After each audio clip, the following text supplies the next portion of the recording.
My name is Venessa Bobb. I'm a mother with 3 young people, and the ages between 15 and 20. And I am a grandmother as well with a 4-year-old. What can I say about Venessa? My background was in television. So my journey has basically been a roller coaster. And that's how I described it from 2011, 12, when my son was diagnosed in 2008 with autism and ADHD. It's so much has gone on because we're in 2021 and we're in this pandemic, and any parent who comes to me and say, how have I coped? I would say, how have I coped? I've just been resilient to everything that's happened. 2026, when my son was, I would say, is about 2 years old, 3 years old, 4 years old, I cannot remember. Again, any mother out there, any parent out there, it's hard to see the world the way everybody else sees it. And the reason why I say that, our brains can look at things very muddled up, because sometimes as a parent and you've got this child that is born and you have all these wonderful ideas of what you have. And sometimes the child, as I've been heard, can be unplanned. But when you do have this child, you're thinking, oh, how wonderful, you go all the stages, you go through the milestones, the belly, the movements. And then all of a sudden to be told, my son in 2008, that he was autistic, the cry of joy was a different cry of joy, because it was sort of like, oh my gosh, it explains why he was having these behaviors. So anybody who knows what autism is, and my way of describing it is, it's like you go into a foreign country and you've got the passport, you've got the ticket, but you don't have all the credentials, you don't have the atlas. So you could go into a country, you can't speak the language, the writing is different, and you've just been told you've got to go to the hotel, you can't speak the language, but you've got all these expectations, you know how to navigate, to move and walk around, but if everything doesn't make sense to you, you have to just get on with it. And this is what they try to do to autistic people. Autistic people need directions, they need the information. And I would jump ahead and look at any autistic person who's been late diagnosed with autism or even ADHD, because my children have got ADHD as well, is this assumption that all autistic people, those who've got ADHD, are bad children or bad adults. No, it's nothing to do about being bad parenting. It's the fact that if any child has not been given the tools, like I said, you go into a country, you're going to have a headache, you're going to be confused, you're going to know who to trust. You may trust somebody and they're going to take you into a place that you shouldn't be. So for me, how I've always described autism to anybody is, you can't explain something unless you are living it. So as a parent, why I set up A Second Voice was the journey I experienced with my son, where I was told that there was nothing wrong with him, it was my parenting skills. And everywhere I went, down to the head teacher, Senko, family members, friends, the church community, walking down the street, going to the shop, no matter where I went, I was the problem. My son was a bad child. And then my daughters, they were ignored as well. It's sort of like they pitied me because I wasn't paying attention to my daughters, because they were getting hurt by their brother because he was nonverbal up to the age of 5.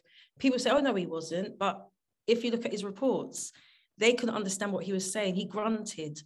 And his youngest one seemed to always understand what he was saying. And then obviously what he actually said, it was sort of like payback time, because once he started to speak, he realized that people would take advantage of his weakness because he couldn't verbalize, and his behavior came out in communication. That's the way he would deal with it.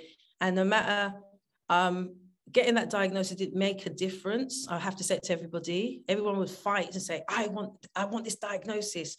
Having the diagnosis makes you understand how to work with your child, but it doesn't mean that you're going to get the provision that you expect. You still have to prove, you still have to justify yourself. There's a lot of cutbacks where they're saying, well, your child looks okay, but what is okay? Because I can look at an iceberg. On the outside, you see only just see the tip of the iceberg, but underneath the layers of what's happening underneath the surface, you've got a very confused, a very lonely individual. That can be from a parent's perspective, but it's that autistic child who's been told that they're naughty, they're stupid, they're an idiot, they're retarded. There's always these negative words. But any child who's, as they use that word, they've got a talent. I would just say an interest, an extra, I won't even use that word special. It's a special interest, but not to say that they're a special child. Because I did say earlier in the week that a lot of the time, I know a lot of autistic people say who are very able to articulate themselves saying, I'm not special. Some of them don't like being autistic because of the way society has alienated them. And sometimes there's autistic and ADHD people who won't tell nobody that they've got these conditions, because I remember one time somebody I helped at a family court, and the judge, I think, turned around and said, before the person was diagnosed with autism, was they weren't fit to be a parent. Now, imagine, before they were a parent, they may have done everything right, but something just went wrong because parenting was questioned. Because if an autistic child is left undiagnosed, the parent is left undiagnosed, social services will intervene, and the services they're going to provide, they're looking at you as the bad parent. And I'm not saying that all social services are bad, but I've had bad experience with social services. But I can say with this particular parent, it was, they got diagnosed with autism, their child got diagnosed with autism, but they still didn't get the help, and that child didn't go back to their parent. So it shows that it seems they want to fix autism. They see it as a behavior that they can't explain. When I said to somebody the other day, and I actually asked my son, you went in his space, he will do something that you're not going to like, but he can come into my space. And then somebody said, well, it's a tick for tat. If you can do it, I can do it to you too. But if somebody understands what autism is, it's that thing of Simple Simon says. And if we don't embrace and understand the autistic person's way of thinking and the ADHD person, you're going to just cause more chaos in years to come. And I think we're talking 50 years on. I've met people who have been diagnosed 50 years ago, and you can see where they're at and how things would have been different, as they said, because their mothers, fathers, their family members were trying to help. Services weren't there. Services are there now, but it's like cherry picked. Who gets it will get that support. But if I talk from my perspective as a Black mother, the challenges that I've had when I set up A Second Voice was not being heard. But then when I set up A Second Voice, I had more support from the white community, the white autistic community, because they had the tools and the understanding of what autism was. But in 2012, when A Second Voice was set up, I set it up because of the loneliness and the isolation that I was experiencing.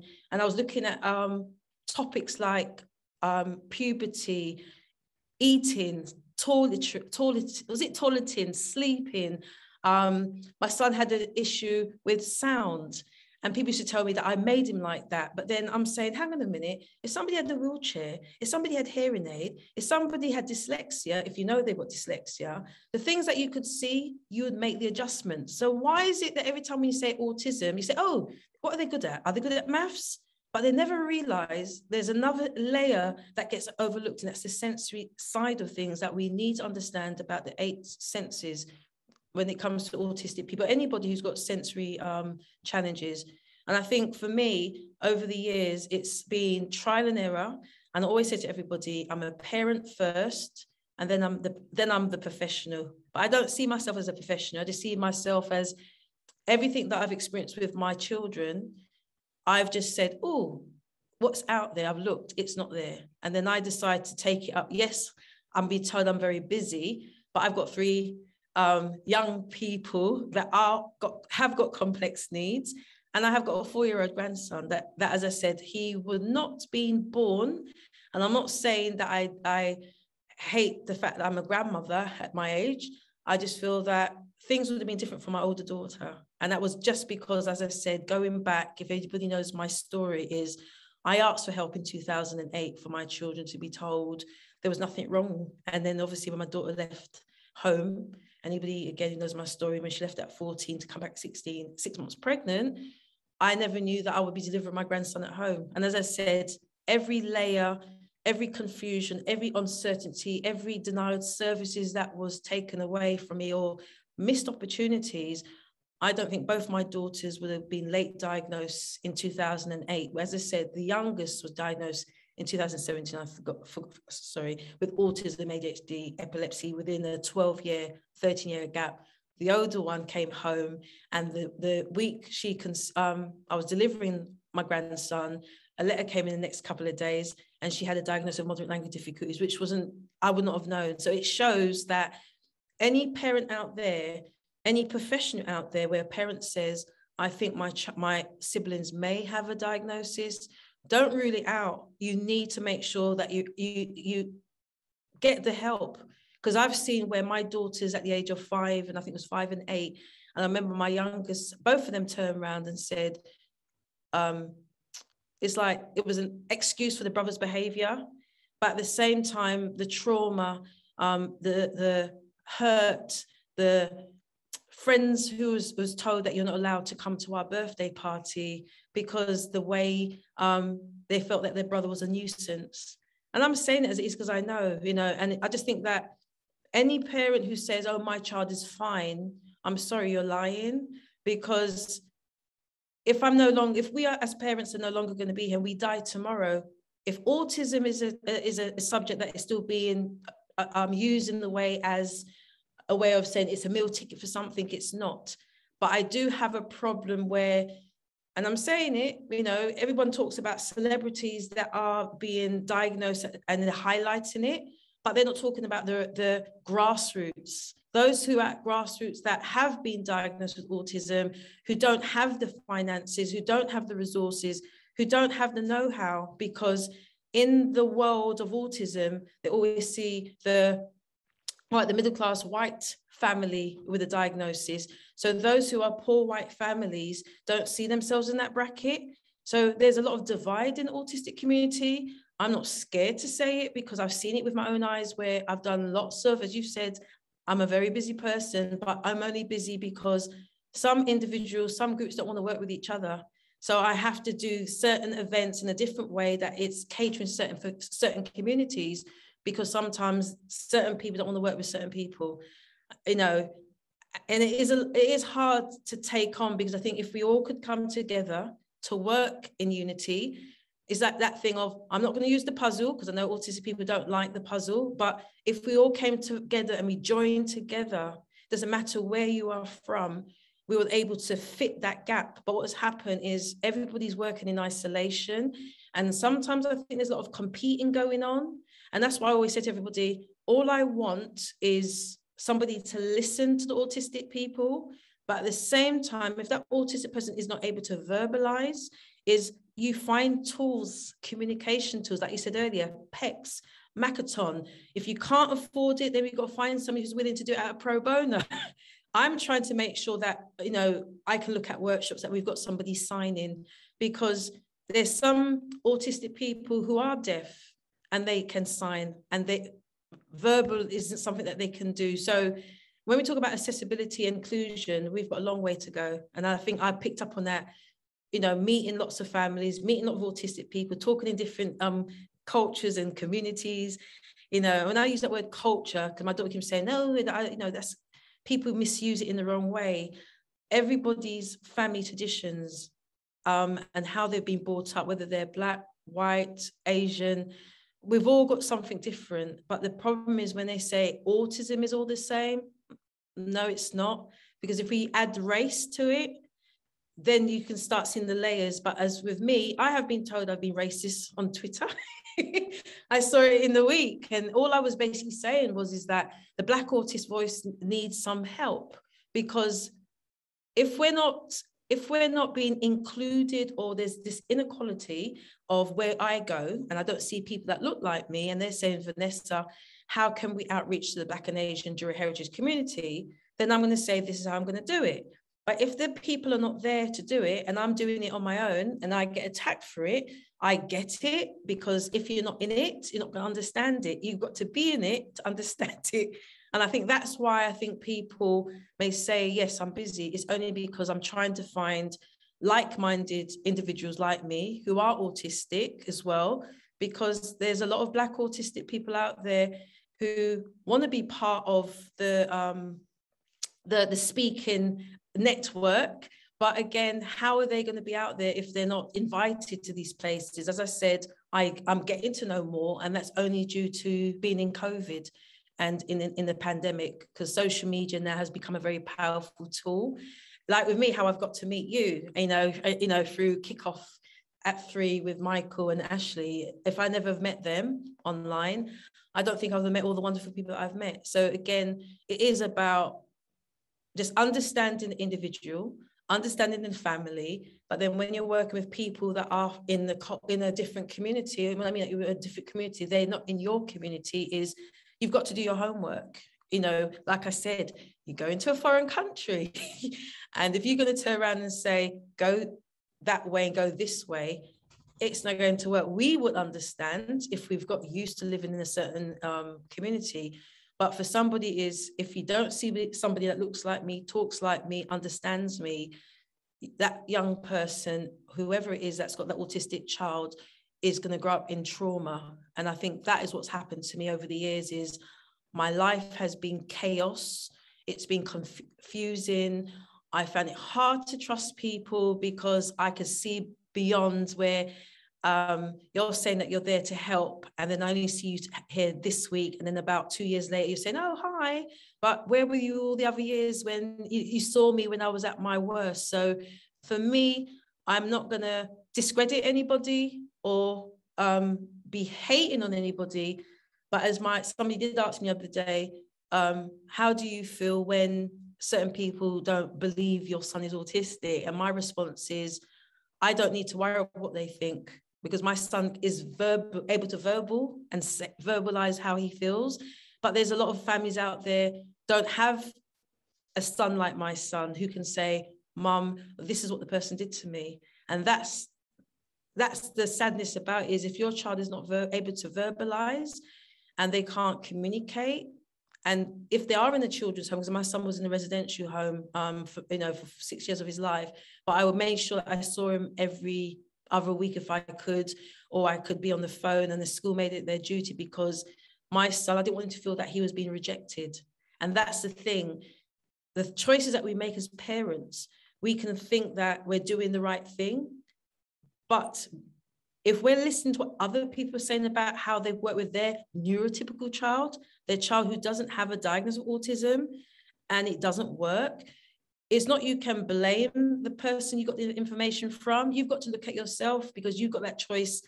Because if you know your child is autistic and you're pretending that they're okay because you don't want nobody to know, because you want them to fit in, then you've got to blame yourself as a parent. You can't blame the system. You can't blame the community. You got to blame yourself, because I've seen people who've come to me and asked for advice, but my advice is not good enough because they want something that I know it wouldn't be worth their while. And then when you see their child does end up in the criminal justice system, in a mental institute, taken their lives, or attempted taken their lives, or they've had a trauma childhood, sexually abused. There's so many things that can happen. And I'm not saying it happens to every autistic person, a young person, but if somebody is undiagnosed with a condition and all they just say that behavior was because of bad parenting, when really that child had a diagnosis of whatever neurological condition that is out there, because it's not just autism, ADHD, and there are other conditions that are out there that we don't talk about, then as a parent, then we have to look at ourselves. And I know it's hard to say, but it does start with us as parents. And then when we talk about the education system, because you can have some good parents, good professionals who could give you all the advice, say, I think your child might have a condition. No, not my child. So again, we rule out conditions. Again, it's all stigma to do with labeling. Nobody wants a label. But then if the child is doing academically well and they're, high achiever, people would accept that, but not the condition. But without the condition, doesn't mean that the child will just excel, because that child has got that extra strength, extra knowledge to be able to memorize and to understand that they've just got that talent and that gift. As I say, I won't use it as a special interest. It's a special interest if it's a job. It's a special interest of something that they like to do. But when they use that word, that is it's a gift and it's talented, people utilize it sometimes, it makes people start to forget that who the person is, and not realize they still have their own well-being they've got to look at, because some people just want more and more and more.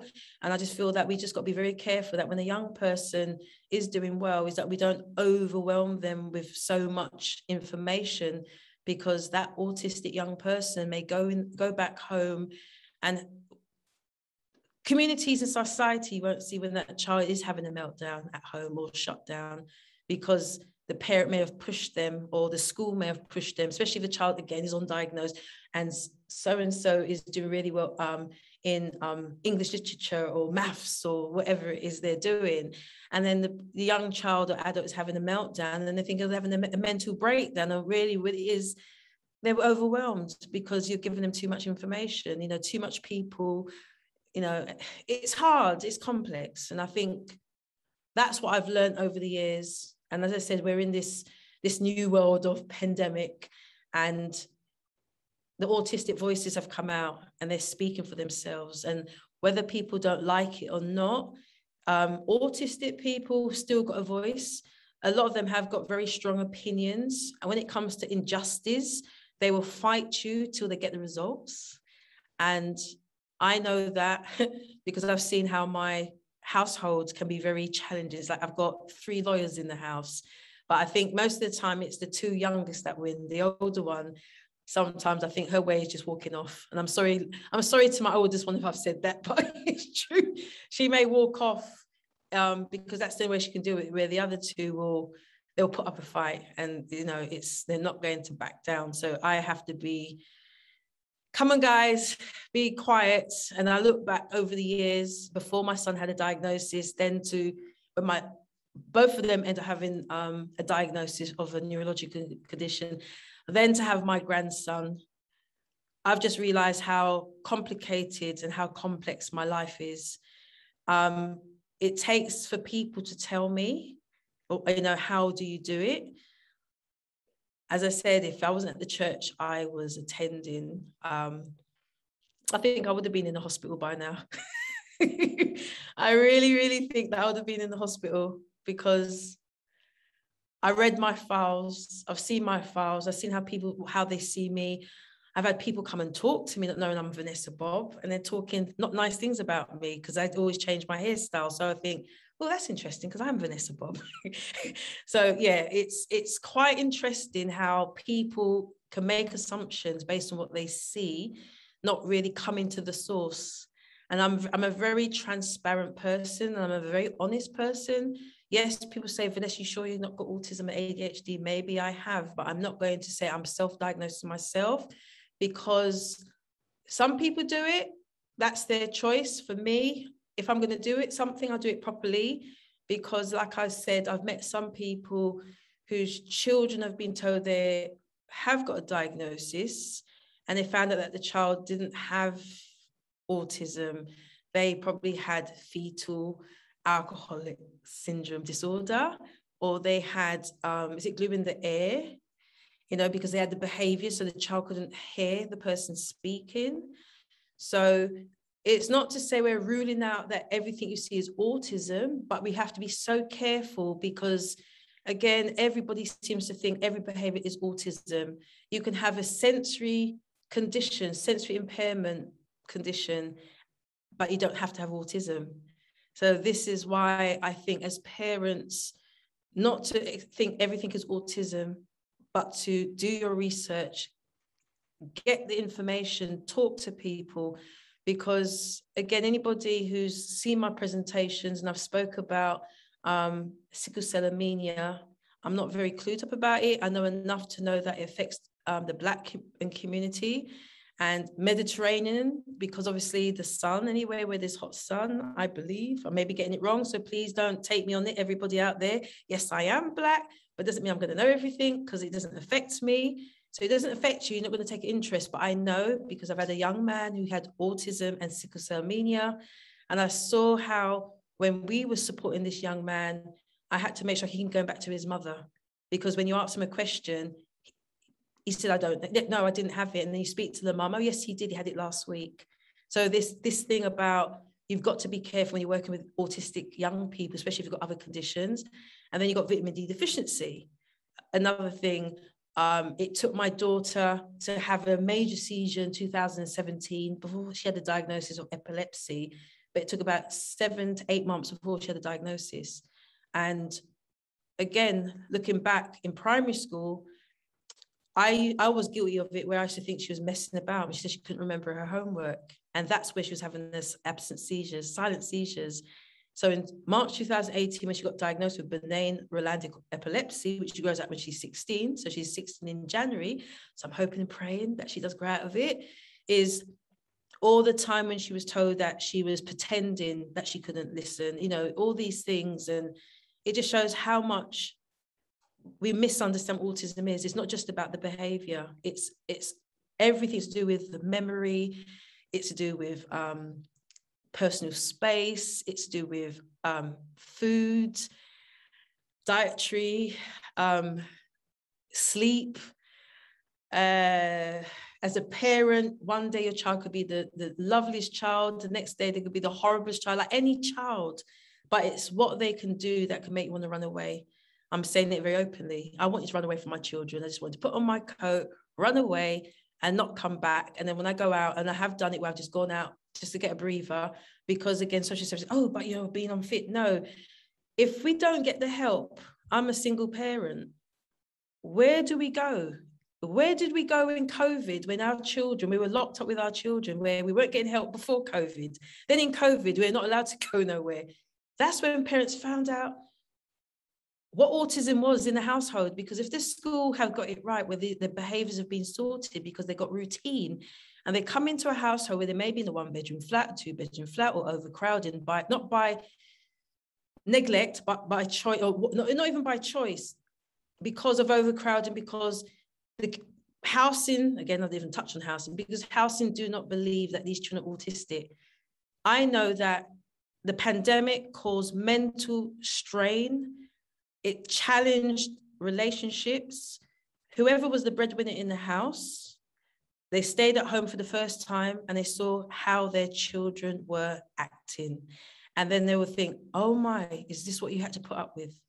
So it is about listening and respecting. And when someone says my child is autistic, and if you do believe your child is autistic and don't have a diagnosis, I won't say fight for it. I'll say seek for the right people to help you. Battle it out, not fight it out. Battle and fight, I think to me now has become a different word, because fight, you could fight all the time and you drain yourself. You could battle and drain yourself, but I know I battled because I had so many things coming in my way. I keep on fighting and then it wasn't getting nowhere. But when I went out to battle with social services and CAMS, I made sure I had the right tools to go out and be heard. But it doesn't mean I'm still going to be listened to. But I know that the people around me in the back that have helped me have geared me to understand what autism is and what it's not. And to make sure any parent comes around me is that I'm never going to turn and say, I'm not going to help that family, whether they think the child is autistic or not, or ADHD, because I was that parent who was told, my daughter, in particular the youngest, there was nothing wrong with her. I shouldn't accept a label. And then when she got diagnosed 10 years later, I cried because it was cry of frustration of what she went through in primary school, you know, that the alternative was I had to put into a pupil referral unit in year 6. It was either that or she'd get kicked out of school. And even if these head teachers or Senkos who remember me, I sometimes hold them responsible in particular because they should have known better, because they were telling me not to accept the label, nothing wrong with your children. And then there was one teacher, and I'll always remember her name, and I can't remember because she actually was on the news, and she died on Christmas Day, and I've forgotten her name. It was I saw it on Twitter, and I couldn't believe it was her. I can't believe I can't remember her name, but she was the one who came to the school, and she said, I would like to talk to you. Can I talk to you, Miss Bobb? I said, okay. And she met me all before that. And then I went there, she goes, I would never have known that was your daughter with all that you're doing in autism. And she said, I'm sorry, but your daughter's definitely autistic. And that is when I said, oh my God, somebody is listening to me. But unfortunately, through her, she helped me get her in to this pupil referral in the right way, because she knew that there's nothing, her hands were tied. She's only doing her job. And then my daughter went into pupil referral unit. She got the diagnosis of autism, ADHD, epilepsy a year later. And after that, I look back and always say, I remember this particular teacher, but as I said, she passed away and it was on the news, it was in the papers. I can't believe I forgot her name. And she was on one of those BBC Panorama, her nieces and nephew. I can't remember, I can't believe, this is terrible. But maybe I'll give you the name and you can put it in the credits. But she touched my heart, because that's when I realized somebody believed me. And then Michaela actually said, the young girl said, Mum, she was really helpful. She really helped me. So it shows there are good teachers out there who are listening, but when they're doing the job, they're getting penalized for doing their job. And I know, and I wish this teacher was around to say it, because her nieces, her nephews, and I think what I picked up in the newspaper and the last school she was in Lewisham, I believe, is that it came back and said she did have a heart. So it wasn't something I was just saying randomly. She had a heart. So it's these teachers that we have to acknowledge and say thank you to, who did make a change, because without these teachers, I don't think my children would have been able to excel the way they did. And that is for my son as well, for those who stepped in for my son, because I may have not said everything on this POV, my POV, but I know one thing for sure. I've had a journey and I'm still on this journey. I know it's not going to finish. I just know the more people that come on this road with me, it will be easier, and it will be more easier for me that I can pass the baton onto another young SEND advocate who's got the same passion and drive as me, and not somebody who's just thinking it's the way of just getting a quick funding. Because funding is one thing, but it's to make sure the funding that you're applying to is going to help the families. Because right now we're in this new way of thinking of everybody should all come together. But for autistic people, unfortunately, it doesn't work that way. And as I said, over the year to 18 months, welcome to the autistic community. When you're told to stay in the line, to stay on that line, to wear this, to wear that, to do this, don't come back here, go there. That's what it feels like for an autistic person. When it talks about isolation, that is how autistic people and those with a disability, or those who are in isolation where they've been told they're not accepted. So for me, I would say COVID, the pandemic has not made no difference in my life. All it's done is I was able to use social media to get out to the world and to say a second voice is there for every young adult person, autistic person, parent, those with English as a second language who weren't heard, to say, I'm there to help. And as I said, for those who are a first voice, those who lived experience, their voices are starting to be heard now, because social media is able to bring them to the platform. And I think for me, it's been the best year for me in the last 2 years, but at the same time, it's been very frustrating, because it has exposed the people you thought were your friends. And I will never disclose them. They know who they are, because they'll probably be watching this. But you just get to know who is for you. And for any parent who's got an autistic child, or any child with disability, it is about, be careful who you put your children around, who you leave your children with, because it is quick to say, I want someone to look after my children, because we want that time out. But we have to make sure that we entrust, I use that word, entrust somebody with our children. I have children that can speak for themselves, but it's that one autistic child who can't verbalize, but they're showing you a behavior. So if they've got a behavior in a school, or they've got a behavior wherever they go, because you are the parent that understand, you're going to probably miss the signs that they're probably getting bullied. You may miss the signs they may be getting abused. So that's why I'm saying, learn to use communication tools, whether it's the Makaton, the PEC, any communication tools. Don't take away their iPad. Don't take away their form of communication. Yes, if they want to do gaming, let them game, because that is how my son learned to communicate. That was his social tool. Yes, we may think that they're going to get into the wrong crowd, but we just have to know and trust them, and we have to know who they're talking to on social media. Again, I've learned all this by being around people who've given me advice, and autistic people have given me advice. Don't take away things that you think to get them to have a buddy to go out and want to play. Your child may be that child who doesn't want to play. They may be happy to be in their room, but you give them the things that they like to do. And that is what I've had to learn with my children, even though it's not the things I like what they're doing, but I know for me, it's about them being happy. But then I know with my daughters being late diagnosed, they, I would say, 10 years behind when it comes to their brother, because they're now trying to find themselves. So like I said, my oldest has got a 4-year-old, and I'm on the journey where I'm trying to parent and support her. And I'm still, and so I use that word tired. My tired is I'm always having to think one step forward. What is going to happen? What are you going to do? If I say something, she's still a young woman, you know, with a 4-year-old, but she still needs help, but the services are not there. Or we're not being signposted to the services that will provide the services. And I think for any mother who has got an autistic young girl undiagnosed or got any condition or learning disability, and they've come home pregnant and you don't know what to do, you're not on your own. It's about finding the right people out there. And there are services in boroughs, but we have to dig so deep.